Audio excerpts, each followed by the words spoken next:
અલગ અલગ 4 રાજ્યોમાં સાયબર ક્રાઇમ ફ્રોડના 5 ગુનાનો ₹5,000નો ઇનામી વોન્ટેડ આરોપીને પકડી પાડતી Chowk Bazar surveillance team police inspector Shri NG Chaudhari સાહેબ નાઓએ સર્વેલન્સ સ્ટાફના police sub inspector SI Makrani સાહેબ નાઓને તથા સર્વેલન્સ સ્ટાફના પોલીસ માણસોને નાસ્તા ફરતા અને સાયબર ક્રાઇમ ફ્રોડના આરોપીઓને પકડવાની ડ્રાઇવ દરમિયાન વધુમાં વધુ આરોપીઓ પકડવા અંગે સૂચના તથા માર્ગદર્શન આપવામાં આવેલ, જે આધારે સર્વેલન્સ સ્ટાફના એએસઆઈ હિરેનભાઈ ભરતભાઈ તથા હેડ કોન્સ્ટેબલ પિયુષભાઈ બાવકુભાઈ તથા હેડ કોન્સ્ટેબલ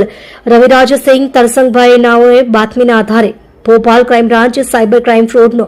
₹5,000નો ઇનામી આરોપી શૈવિન પુંભડિયા નાઓને પકડી પાડવામાં આવેલ. મજકૂર આરોપીની પૂછપરછ કરતા પોતાના નામના અલગ અલગ બેંક એકાઉન્ટ્સ ખોલાવી સાયબર ક્રાઇમ માટે ભાડેથી આપેલ હોવાની હકીકત જણાવેલ, જેથી સમન્વય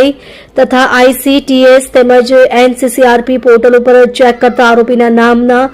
યુનિયન બેંકના એકાઉન્ટ નંબરમાં મધ્યપ્રદેશ, ઉત્તર પ્રદેશ, દિલ્હી, તેલંગાણા સહિત અલગ અલગ 4 રાજ્યોમાં સાયબર ક્રાઇમ ફ્રોડની કુલ ₹3,80,49,173ની રકમ જમા થયેલ હોય, જે 4 રાજ્યોમાં અલગ અલગ જગ્યાએ 5 ગુનાઓ રજીસ્ટર્ડ થયેલ હોવાનું અને તે સિવાય અલગ અલગ 4 જગ્યાએ એનસીસીઆરપી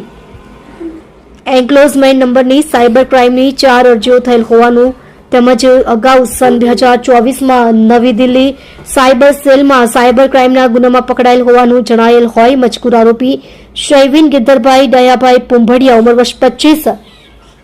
ધંધો ઇવેન્ટ મેનેજમેન્ટ,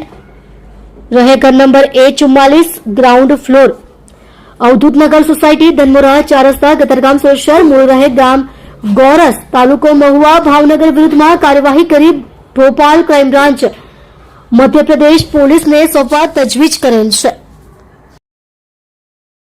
તમે જોઈ રહ્યા છો કેપી ન્યૂઝ ચેનલ રફીક શેખની સાથે.